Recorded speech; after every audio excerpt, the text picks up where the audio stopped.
तो dear student, आपका स्वागत है। आप देख रहे हैं सीबीएसई टीचर। मेरा नाम है आयुष। तो डियर स्टूडेंट, आज हम लोग पढ़ेंगे अर्थमेटिक प्रोग्रेशन, जिसको हम लोग शॉर्ट में एपी कहते हैं। तो बच्चों, एपी मैं बोलूँगा, पूरा अर्थमेटिक प्रोग्रेशन नहीं बोलूँगा। तो कुछ लोग गाली लिखते हैं, तो गाली मत लिखिएगा, क्योंकि ये सब बात होती है कहने की, आप समझ जाइएगा। और जो बच्चे गाली भी लिखते हैं उनसे भी मैं हाथ जोड़ के निवेदन करता हूँ, भरपूर गाली लिखें और लेकिन पढ़ें। अब स्टूडेंट बता दूं कि एपी आज हम लोग जैसे ही कंप्लीट करेंगे तो आपका जो बीपी बढ़ा हुआ है वो घट जाएगा, क्योंकि आज हम लोग 26 मार्क्स का कंप्लीट कर देंगे स्टूडेंट। ठीक है स्टूडेंट, तो वन शॉट वीडियो तो जितना हो रहा है मैं यूट्यूब पे डाले जा रहा हूँ और विश्वास की एग्ज़ाम से पहले सारे कुछ कंप्लीट हो जाएंगे। तो बच्चों, मैं यहाँ पे कहूँ कि एक बात और कहना चाहता हूँ स्टूडेंट, कि अगर जो बच्चा चाहता है कि वो कंपार्ट में वन शॉट से तो बहुत अच्छा मिल ही रहा है, लेकिन और डबल ट्रिपल फ़ायदा अगर अपना कराना चाहता है तो एक हमारी कोर्स है स्टूडेंट, जिसकी कीमत है 100 रुपये, वो ले ले। उसमें मैं पर्सनली आपको गाइडेंस करता हूँ। ठीक, उसमें आपको मैं पर्सनली, जैसे आप कोर्स लेंगे, वीडियो की कोर्स वाली वीडियो की कैसे लेना है, क्या है, वो सारी मैंने जानकारी आई बटन में और यहाँ पे डिस्क्रिप्शन में दे दिया है। ठीक है स्टूडेंट। और स्टूडेंट बता दूं कि 100 रुपये में बहुत कुछ मैं दे रहा हूँ, शॉर्ट नोट्स दे रहा हूँ, जो पूरे लेक्चर को ही मैंने वहाँ डिस्क्राइब किया है। उसके बाद स्टूडेंट आगे मैं क्या बताऊँ आपको, तो उसमें असाइनमेंट दूंगा, इंपॉर्टेंट क्वेश्चन दूंगा। और स्टूडेंट 100 रुपये, बहुत बच्चों को लगता है कि ये 100 रुपये में दे रहा है, क्या होगा इससे। ऐसी बात नहीं है ये, क्योंकि जैसे आप कोर्स लेते हैं मैं आपसे बात करता हूँ, आपके अकॉर्डिंग प्लान सेट करता हूँ और फिर एक नया ढांचा बनाता हूँ आपके लिए कि हाँ, इसमें आपको कैसे कैसे काम करना है, क्या करना है। एक पर्सनली गाइडर आप चाहते हैं, मेंटर के तौर पे 100 रुपये कोई भी बड़ी बात नहीं स्टूडेंट। और ये कोई फ़ी नहीं है, ये आपकी तरफ से एक सहयोग राशि है चैनल को। अब स्टूडेंट, ये सब तो बात हो गई। स्टूडेंट देखिए, आप कोर्स पे भरोसा कीजिए, 10 मैथ मैं करा सकता हूँ और मैं सबूत दे रहा हूँ कि आप चैनल पे अभी नए बच्चे होंगे तो बहुत सारे बच्चों की कन्फ्यूजन थी, उसको दूर करने के लिए इतना बोल रहा हूँ। तो आप देखेंगे हमने रियल नंबर कंप्लीट कराया है, लीनियर इक्वेशन कंप्लीट कराया है, पोलिनोमियल कंप्लीट कराया, क्वाड्रेटिक कंप्लीट कराया और एपी कंप्लीट कराया है। ये देखिए, गिनने में 10 सेकेंड लग गए। आप देखिए लिंक पे जाके, आपको अगर बेसिक से मैथ में दिक्कत होगी तो भी आप इस वन शॉट को देखने के बाद चैप्टर पे झंडे गाड़ देंगे। लेकिन एक पर्सनल गाइडेंस के तौर पे चाहते हैं तो आप इस 100 रुपये की कोर्स को ले रहे हैं तो लीजिए स्टूडेंट। जानकारी आई बटन डिस्क्रिप्शन में, जितना जल्दी लेंगे उतना आपका फ़ायदा होगा। तो इतना ही कहना था स्टूडेंट। तो अब भाषण तो बहुत हो गया, तो चलिए अब हम लोग शुरुआत करते हैं अर्थमेटिक प्रोग्रेशन, जिसका नाम है एपी। तो स्टूडेंट, एपी का क्या मतलब होता है मैं बता दूं कि सबसे पहले तो आपकी जो बीपी है उसको डाउन कर लीजिए, क्योंकि एपी आपको समझ में आने वाला है। देखिए स्टूडेंट, मैं शुरू से ही कहता हूँ कि एपी है, इस पे मैं 1 घंटे का लेक्चर बना सकता हूँ, इतना आपको समझाऊंगा। लेकिन उतना वक्त तो अभी हमारे पास है नहीं, क्योंकि उससे तो 300 वीडियो बन जाएंगे, तो कैसे आप कवर कर पाएंगे। लेकिन हमें वन शॉट में बहुत कुछ को करना है, तो इसलिए मैं करा रहा हूँ। अब देखिए एपी को, तो इसीलिए ये बात इसलिए मैं स्टूडेंट बोलता हूँ कि कुछ जब लीनियर इक्वेशन की एक वीडियो मैंने बनाई थी तो एक बच्चा ने कह दिया कि सीधा तू इक्वेशन समझा दिया, तो उतना अभी तो आपको डिटेल में जाने की कोई आवश्यकता नहीं, तो इसलिए मैं शॉर्ट में आपको बता रहा हूँ। तो स्टूडेंट, एपी कहने का अर्थ है कि कोई भी अगर टर्म लिखा हो, जैसे कि मान लीजिए कि अगर यहाँ पे मैं लिख रहा हूँ 2, 4, 6, 8, 10, तो क्या ये एपी है? तो स्टूडेंट, एपी है कि नहीं है, इसको हम लोग कैसे पता करेंगे? तो सबसे पहले स्टूडेंट हम लोग इसका कॉमन डिफरेंस निकालेंगे, मतलब एक से दूसरे और दूसरे से तीसरे, तीसरे से चौथे का जो अंतर है, मतलब कि जो दूरी है वो क्या सेम है कि नहीं। अब देख लीजिए स्टूडेंट, यहाँ पे मैं बताता हूँ, उससे पहले एक एग्जाम्पल बताता हूँ। मान लीजिए कि आप ही कोई दोस्त ए है, आपके पास 8,000 रुपया है, और कोई दोस्त बी है उसके पास 10,000 रुपया है, और आप ही का कोई दोस्त सी है उसके पास 12,000 रुपया है। तो सबसे पहले तो आप जाइए इससे पैसा छीन के बराबर कर लीजिए, तो ऐसा नहीं कीजिएगा। तो अब मैं पूछूं कि ये एपी में है कि नहीं है, तो आप देखेंगे कि हर एक दोस्त के बीच का जो अंतर है वो कितना है, तो 2-2 हज़ार रुपये का है। सी माइनस आप बी करेंगे तो 2,000, फिर बी माइनस ए करेंगे तो 2,000। तो ये स्टूडेंट, इसको हम लोग जो बीच का जो डिफरेंस होता है उसको हम लोग डी कहते हैं। इसको कॉमन डिफरेंस के नाम से भी हम लोग जानते हैं, जिसको शॉर्ट में हम लोग डी सीधा कहते हैं। तो डी से आप लोग समझ रहे हैं, यानी कि 2 अंकों नंबर के बीच का डिफरेंस होता है। अगर यहाँ देखो तो 10 में से 8 आप माइनस करेंगे तो इसको 2, 8 से 6 तो 2, 6 से 4 तो 2, 4 से 2 तो 2। तो कॉमन डिफरेंस सेम है, यानी कि 2 है। तो ये एपी में है। अगर यहीं पे 2 4 6 8 10 लिखा रहता और 11 लिखा रहता तो यहाँ पे देखिए 11 में से 10 माइनस किया तो 1 हुआ, 10 में से 8 किया 2, तो ये एपी में नहीं है क्योंकि सारे कॉमन डिफरेंस सेम रहने चाहिए। तो स्टूडेंट ये एपी का एक जनरल सा फंडा है। अब उसके बाद स्टूडेंट आते हैं कि AP exam point of view से काफ़ी इंपॉर्टेंट एक्सरसाइज है, तो आपको बनाना चाहिए। अब स्टूडेंट ये जो पार्टिकुलरली ये चीज़ है इसको हम लोग टर्म कहते हैं। एक एक चीज़ को, जो ये 2 4 6 8 था या 8000 10,000 12,000, इसको हम लोग टर्म के नाम से जानते हैं। Is known as term. Student अगर इंग्लिश में थोड़ी सी दिक्कत हो तो उसको कंप्रोमाइज़ कीजिएगा क्योंकि ये मैथ की क्लास है। अब स्टूडेंट आगे हम लोग थोड़ी सी और जानकारी लेते हैं। तो ये तो एक बेसिक था कि एपी हमने जाना। अब स्टूडेंट यहाँ पे आपको एक बात मैं बता दूं कि कॉमन डिफरेंस जो हम लोग डी निकाल रहे हैं, आपको बता दूं कि कॉमन डिफरेंस जो हम लोग डी निकाल रहे हैं ये 0 भी हो सकता है, ये पॉजिटिव भी हो सकता है। पॉजिटिव कहने का अर्थ है जैसे यहाँ पे 2 था तो पॉजिटिव था। ये निगेटिव भी हो सकता है, यानी कि कहीं -2 -1 कुछ भी हो सकता है, तो इसको हम लोग निगेटिव भी कहेंगे। अब स्टूडेंट आपको मैं बता दूं कि जनरल फॉर्म ऑफ एपी एक कॉन्सेप्ट है। पहले क्वेश्चन भी भर भर के मैं कराने वाला हूँ स्टूडेंट, तो पहले आप देखिए। तो जो जनरल फॉर्म ऑफ एपी है वो क्या है, एपी का एक जनरल फॉर्म है, उसका ये फार्मूला अभी याद कर लीजिए। ए प्लस 2D। अभी आपको कहेंगे सर ये क्या बता रहे हो, आप तो वहाँ बेसिक से बता रहे हो। ये भी बेसिक ही है स्टूडेंट, आपको बस याद करना है ए प्लस डी, ए प्लस 2D, ए प्लस 3D। अब इतना स्टूडेंट अगर आपका कॉन्सेप्ट क्लियर है तो आपका एपी का सारा कुछ क्लियर होगा, और एपी में हम लोग लगभग हर एक क्वेश्चनों को कर लेंगे। तो ये सब तो छोटी छोटी बातें थी जिसको हम लोगों ने स्टूडेंट याद किया। अब स्टूडेंट मैं बताता हूँ कि कहीं कहीं एपी जो होता है उस पर क्वेश्चन बहुत घुमा के आते हैं। ये बात आप बोर्ड में जान लीजिए कि आप एपी के क्वेश्चनों को बनाना जानते होंगे, लेकिन आप जब उसको बनाने का ट्राई करेंगे तो आपसे एपी का क्वेश्चन कभी कभी नहीं बनेगा। क्यों नहीं बनेगा? क्योंकि क्वेश्चन जो होता है बहुत पेचीदा होता है। जैसे आप अगर बचपन में कभी कंपटीशन की तैयारी किए होंगे तो आप कहेंगे कि सर बचपन में कौन सी कंपटीशन की तैयारी होती है। तो जैसे आप देखते हैं कि सैनिक स्कूल हो गए, नवोदय विद्यालय की तैयारी हो गई, तो उस समय कितना ब्लड रिलेशन का क्वेश्चन आता है, पेचीदा क्वेश्चन। जैसे हमारे यहाँ बिहार में एक सिमुतल्ला विद्यालय, तो उसका ब्लड रिलेशन का क्वेश्चन बहुत पेचीदा होता है, लेकिन बहुत सिंपल होता है। जैसे उसके फूफा का भाई का नाना का ये लगा वो लगा, कितना उसका बाद में आंसर निकलता है, ये होता है, लेकिन पेचीदा। उसी टाइप से एपी होता है, इसलिए थोड़े से हम लोग को समझना चाहिए। अब स्टूडेंट आइए, इतना ही कॉन्सेप्ट जानना है आपको। फर्स्ट एक्सरसाइज के लिए आपका सारा क्वेश्चन कंप्लीट हो जाएगा। आइए देखते हैं कुछ क्वेश्चनों को। स्टूडेंट घबराए नहीं, लेक्चर स्टैंडर्ड और बेसिक मैथ दोनों के लिए। बेसिक को क्वेश्चनों के थोड़े ज़्यादा प्रैक्टिस करनी है, माफ़ कीजिएगा, स्टैंडर्ड मैथ को थोड़े से हार्ड क्वेश्चन के प्रैक्टिस करने हैं। बेसिक का क्वेश्चन बहुत ही ईजी होता है, बहुत ही ईजी होता है। अब स्टूडेंट यहाँ पे देख सकते हैं कि एक क्वेश्चन मेरे सामने है। स्टूडेंट यहाँ पे आपको मैं बता दूँ एनसीईआरटी को एग्जाम्पल को करना काफ़ी इंपॉर्टेंट होता है। तो आप देखिए फॉर द एपी, ये अब आपसे मैं स्टूडेंट कहता हूँ कि जब भी आप हमारे वन शॉट लेक्चर को देखें, या आप ये लेक्चर कंपार्ट वाले भी देख सकते हैं, और जिनका नहीं लगा है, जो आगे की तैयारी कर रहे हैं या रिवीजन चाहते हैं, वो भी देख सकते हैं। तो आप देखेंगे कि अगर आप अपनी किताबों को और अपनी कॉपियों को साथ रखें तभी आप पढ़ पाएंगे। तो स्टूडेंट इस क्वेश्चन में कहता है कि 3/2, 1/2, -1/2 और 3/2, right the first term A and common difference D. तो ये एक एपी है स्टूडेंट, इसका फर्स्ट टर्म पूछ रहा है जो ए है, और कॉमन डिफरेंस पूछ रहा है जो डी है। तो स्टूडेंट एपी जितना भी यहाँ पे लिखा होगा, जैसे यहाँ पे मैंने लिखा, आपको बता दूँ 2 4 6 8 10, तो ये क्या है स्टूडेंट, इसको हम लोग फर्स्ट टर्म कहेंगे जो ए के नाम से जाना जाता है।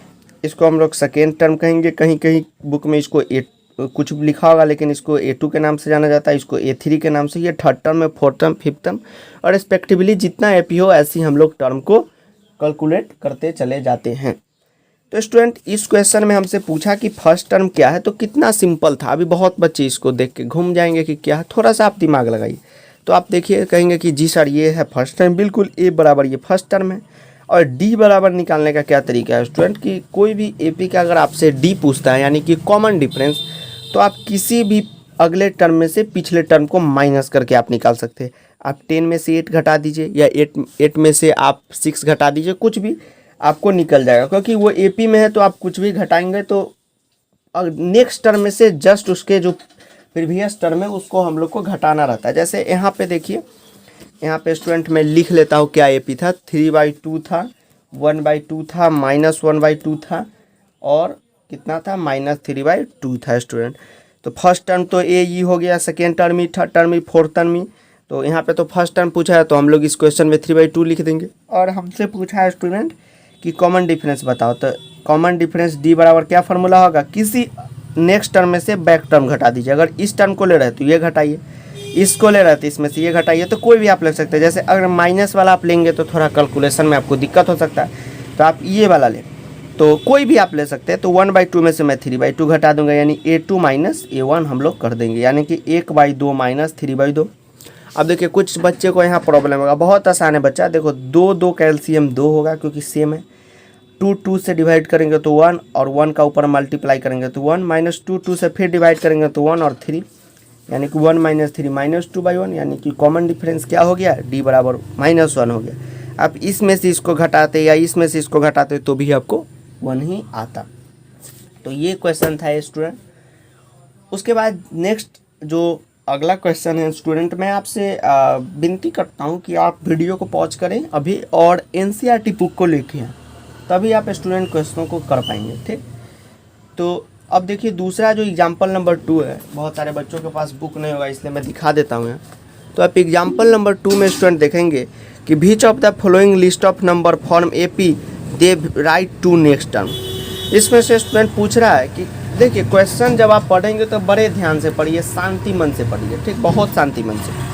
कह रहा है which of the following list number form an AP, मतलब कि वो कौन सी इसमें से नंबर है, कौन सा फॉलोइंग है, 4 क्वेश्चन दिए हुए हैं जो AP में फॉर्म करता है। तो स्टूडेंट आप 2-3 कॉमन डिफरेंस निकालें। अगर कॉमन डिफरेंस सबका सेम है, जैसे देखिए यहाँ, जैसे देखिए पहला क्वेश्चन है आपको, ये देखिए 4, 10, 16, 22, अगर AP में है तो नेक्स्ट 2 टर्म उसका लिखिए। तो हमने ये पहला क्वेश्चन लिख लिया 4, 10, 16, 22, ये लिख लिया। अब देखिए स्टूडेंट ये AP में है कि नहीं है पता कर लेते हैं। तो देखिए 10 में से आप A1, A2, A3, A4, अब ऐसे चेक कीजिए, A2 - A1 चेक कीजिए, फिर A3 - A2 चेक कीजिए, A4 - आप A3 चेक कीजिए, और सब अगर इक्वल आ रहे हैं तो ये AP में है। अब बताता हूँ 10, अब देखिए 10 - 4 कितना होगा, 6 होगा। 16 - 10 कितना होगा, 6 होगा। 22 - 16 कितना होगा, 6 होगा। तो ये देखिए ये सबका सेम आ रहा है, ये D निकालने का फॉर्मूला, जैसा कि मैंने बताया ना, किसी टर्म में से किसी टर्म को आप माइनस कर दीजिए, तो D सबका सेम आ रहा है, इसका मतलब ये AP में है। अब इसका नेक्स्ट 2 टर्म लिखिए, तो देखिए सबके बीच का अंतर कितना है, अंतर कहने का अर्थ है कि डिफरेंस कितना है, 6 का है। तो अब देखिए 16 में 6 जोड़े तो 22, तो अगला टर्म भी इससे 6 ज़्यादा होगा यानी 28 होगा। अब अगला टर्म इससे 6 ज़्यादा होगा तो कितना होगा, 34 होगा। तो ये एक सिंपल तरीका है जिसे आप बना सकते हैं।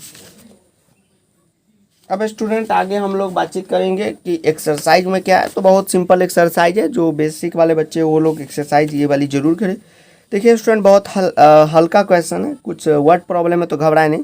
कह रहा है कि which of following situation does the list number involve make an arithmetic progression and why.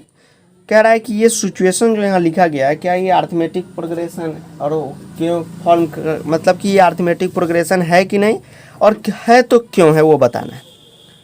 तो स्टूडेंट आप देखते हैं कि जब जैसा कि पहला क्वेश्चन है कि the taxi fare after each kilometre, मतलब कि एक टैक्सी है जो हर एक किलोमीटर के बाद ईच लिखा हो, किलोमीटर लिखा हो, कहीं कहीं n किलोमीटर लिख दे तो उसका मतलब होता है 1 होता है। तो 1 किलोमीटर के बाद 15 रुपया चार्ज करती है, और फर्स्ट किलोमीटर 8 रुपये फॉर ईच एडिशनल किलोमीटर, मतलब कि वो 15 रुपया तो ईच किलोमीटर का चार्ज करती है और एडिशनल 8 रुपया नेक्स्ट टर्म से वो लेती है।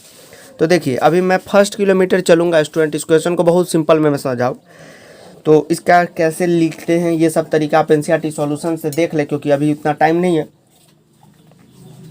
अभी क्वेश्चनों को समझना है। तो एक टैक्सी है जो 15 रुपये प्रति किलोमीटर लेती है, यानी कि 1 किलोमीटर यहाँ से आप यहाँ गए, 2 किलोमीटर।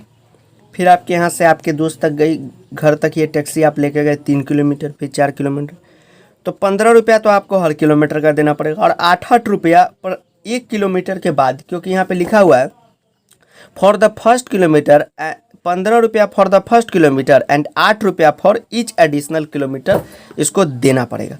तो यहाँ पे फिर 8 जोड़ दीजिए, यहाँ पे 8 जोड़ दीजिए, तो 8 रुपया का यहाँ पे स्टूडेंट क्या देखेंगे, माफ़ कीजिएगा, 8 किलोमीटर का इंक्रीजमेंट हो रहा है। मतलब कि यहाँ पे जैसी जैसी आप बढ़ रहे हैं 8 का अंतर होते चलेगा। तो ये एपी में जैसे कि 2, 4, 6, 8 हमने देखा कि 2, 2 का कॉन्सेप्ट है, 2 यहाँ पे कॉमन डिफरेंस है, तो ये एपी में। तो उसी टाइप से स्टूडेंट इस सारे क्वेश्चनों को आप कर लेंगे। दूसरा क्वेश्चन बहुत आसान है, right first 4 term of AP, common difference इतना दिया हुआ है। तो मैंने बताया स्टूडेंट कि फर्स्ट 4 टर्म एपी का कितना होता है। दूसरा जो एनसीईआरटी का क्वेश्चन है उसका कह रहा है कि ए बराबर 10 दिया हुआ और डी बराबर 10 दिया हुआ है, और कह रहा है कि फर्स्ट 4 टर्म लिखे एपी का। बहुत सिंपल है, फर्स्ट टर्म तो ए यहाँ पे दिया हुआ है 10, दूसरा टर्म हो जाएगा ए प्लस डी, तीसरा टर्म हो जाएगा ए प्लस 2d, ये फार्मूला होता है ए प्लस 3d।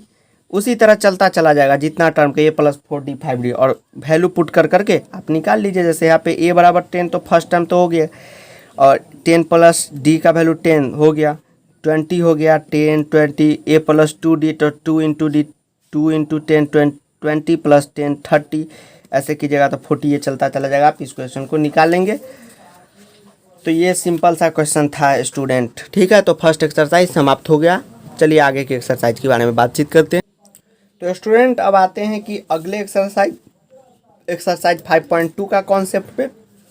सबसे पहले स्टूडेंट बता दूं कि एक फार्मूला होता है an equal to a plus n minus 1d।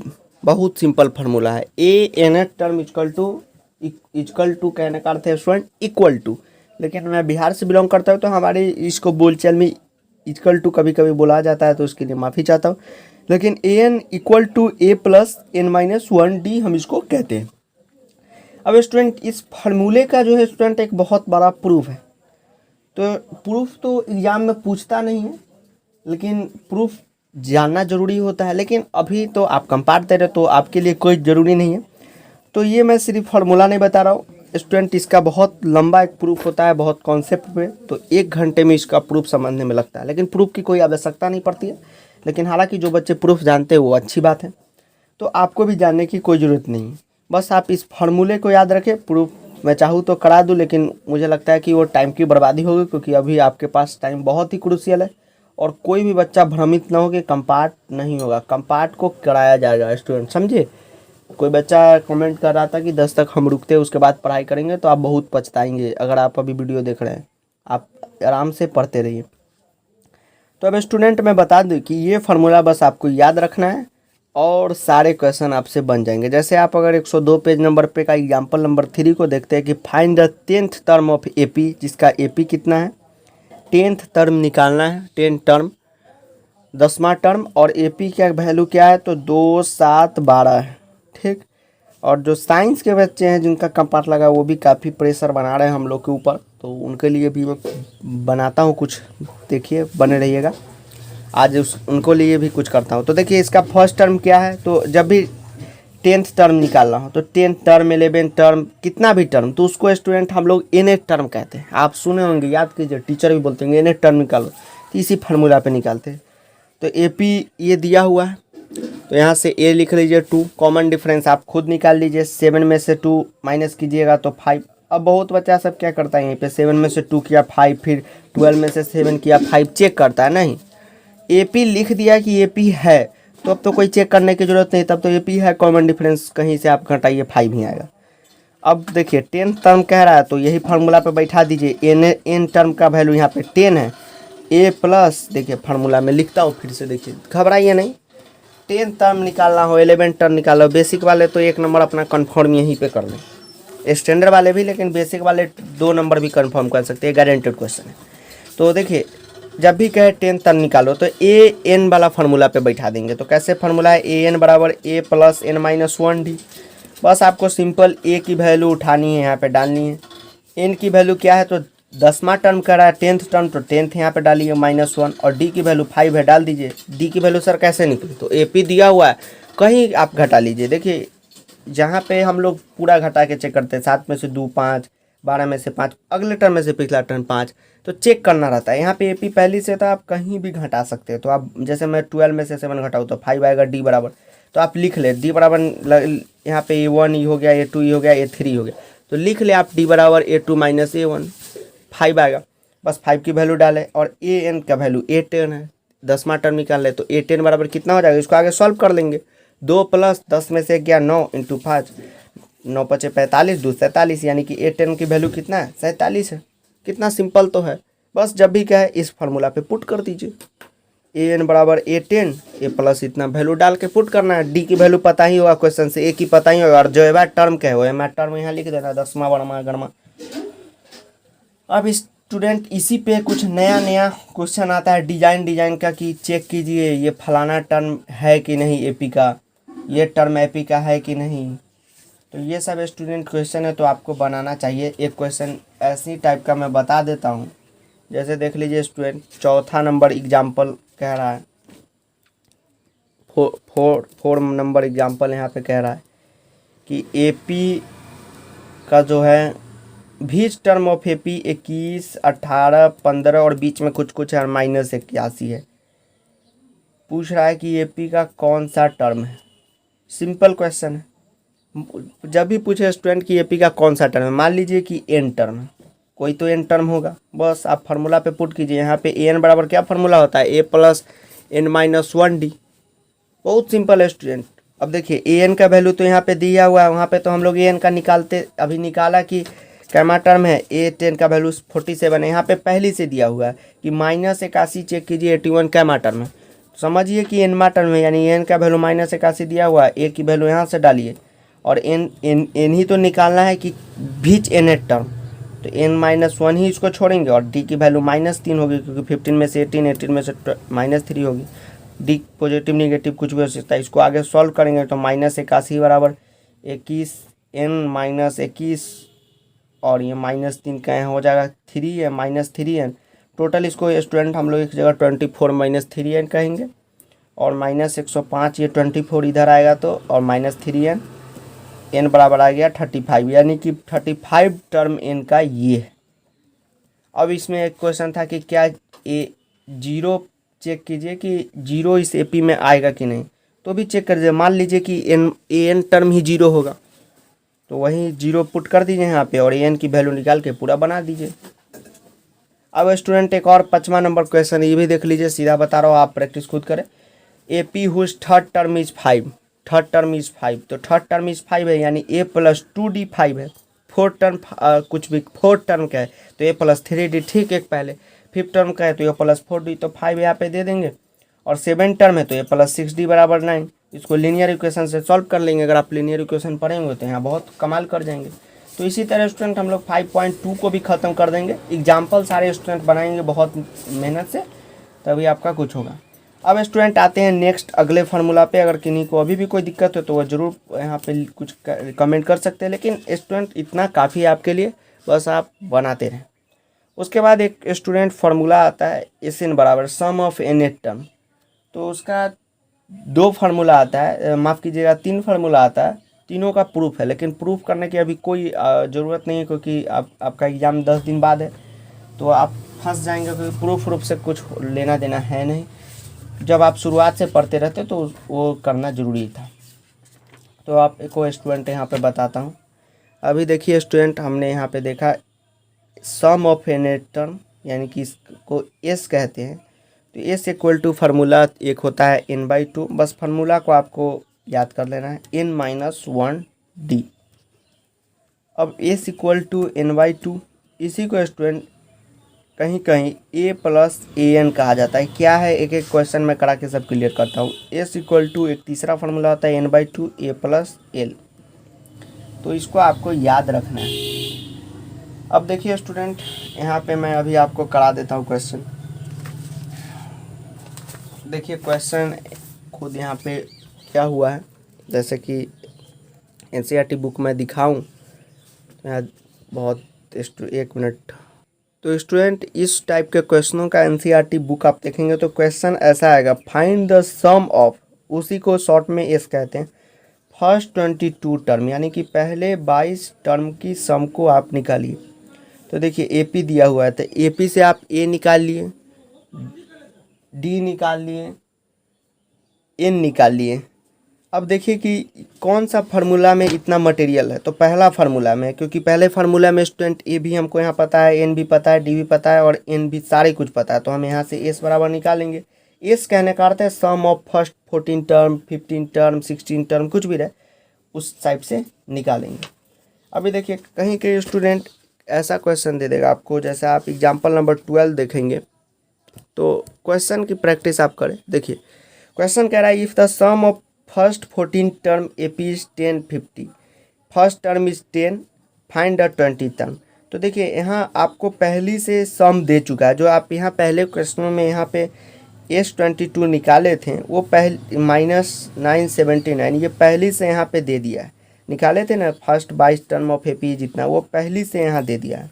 तो देखिए सम ऑफ 14 टर्म, तो ये जो फार्मूला में हमने लिखा, ये जो था एस, ये पहली से दे दिया और इसमें से कुछ गायब है, तो भी आप इसी फार्मूला पे पुट करें। जैसे इस क्वेश्चन को कैसे हम सॉल्व करेंगे, बहुत सिंपल क्वेश्चन है स्टूडेंट, देखिए आपको मैं बताता हूँ। अब स्टूडेंट ये जो क्वेश्चन अभी मैं लिखा हूँ आपके सामने कि if the sum of first 14 term AP इतना, फर्स्ट टर्म एपी का इतना दिया हुआ और 20वां टर्म हम लोग का पूछ रहा है, 20 टर्म का सम नहीं पूछ रहा है, 20वां टर्म पूछ रहा है। जैसे एपी कोई होता है ना, जैसे 2 4, तो इसका टर्म पूछता है कि ये कैमा टर्म है, तो हम लोग देखते हैं ये पहला, ये दूसरा है, तो उस टाइप से ये स्टूडेंट हम लोग से पूछ रहा है। तो अब देखिए स्टूडेंट, तो सम ऑफ फर्स्ट 14 टर्म यानी कि S14 यहाँ पे दिया हुआ है कितना, पहले लिख ले 10 50, first term a equal to 10 दिया हुआ है।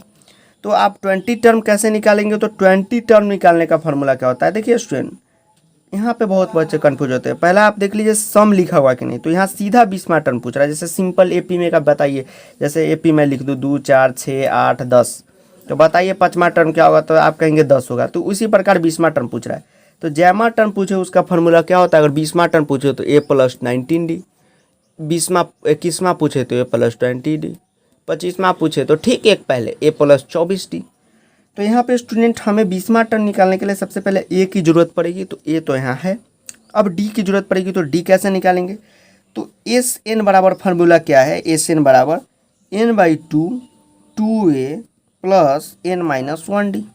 अब देखिए इस पे निकल जाएगा स्टूडेंट, यहाँ पे SN का वैल्यू कितना दिया हुआ है, SN मतलब S14 का 1050, और N की वैल्यू कितना है, यानी 14/2, कोई 14 term sum of first 14 term, इसलिए N की वैल्यू 14 नॉट 20। अब यहाँ पे 2 × 10 और N यहाँ पे 14 दिया हुआ है -1D, तो 1050/7 ऐसी वैल्यू पुट कीजिए। अगर एक नहीं निकला होगा, D है, N है, A है, कुछ भी निकाल सकते हैं। तो जब आप इसको आगे सॉल्व करेंगे 20 और यहाँ पे आप देखेंगे कितना +20 + 13D, यहाँ पे 1050, आगे 7 से आप फॉलो करेंगे 140 + 91D। तो आप इसको आगे सॉल्व करेंगे तो D बराबर स्टूडेंट आपको आ जाएगा कितना, बताता हूँ अभी कैलकुलेशन देख के, D बराबर आपको आ जाएगा 10। तो आप देखिए A बराबर आपको पता चल गया, तो आप लिख दीजिए A 20 term of AP is, 20 term of AP is कितना होगा, तो आगे बताता हूँ। देखिए तो A + 19D फार्मूला है, तो A की वैल्यू कितनी है यहाँ पे 10 और 19 का 19 और D का कितना है 10, तो 10 + 190 यानी 220 टर्म 200 आ गया। बहुत सिंपल क्वेश्चन, आप इसको बना लें। तो स्टूडेंट एपी में आज के लिए इतना ही, और सारे एग्जाम्पल को सॉल्व कर लीजिए, एनसीईआरटी क्वेश्चन कर लीजिए, आपका काम हो जाएगा। तो इतना ही आप पढ़िए, एपी में क्वेश्चन कीजिए, एनसीईआरटी कीजिए, सॉल्यूशन देख के कीजिए, समझ के कीजिए। वीडियो देखने के लिए आपका बहुत बहुत धन्यवाद। चैनल को लाइक शेयर सब्सक्राइब करके बेल नोटिफिकेशन जरूर दबाइएगा। तब तक के लिए जय हिंद, वंदे मातरम। और अगर कोई बच्चा नया एपी में आया तो पहले 4 चैप्टर कंप्लीट हो चुके हैं, लिंक जाकर डिस्क्रिप्शन में देख ले, कोर्स वाली वीडियो की भी लिंक डिस्क्रिप्शन में देख ले। स्टूडेंट आप चाहते हैं कि आप व्हाइट बोर्ड पे पढ़े तो चैनल को कुछ सहयोग करें, 10-20 रुपया जिसको जितना हो सहयोग कर दे, तो ताकि एक वाइट बोर्ड आए तो आपको और अच्छा कंटेंट मिल सके। तो धन्यवाद स्टूडेंट।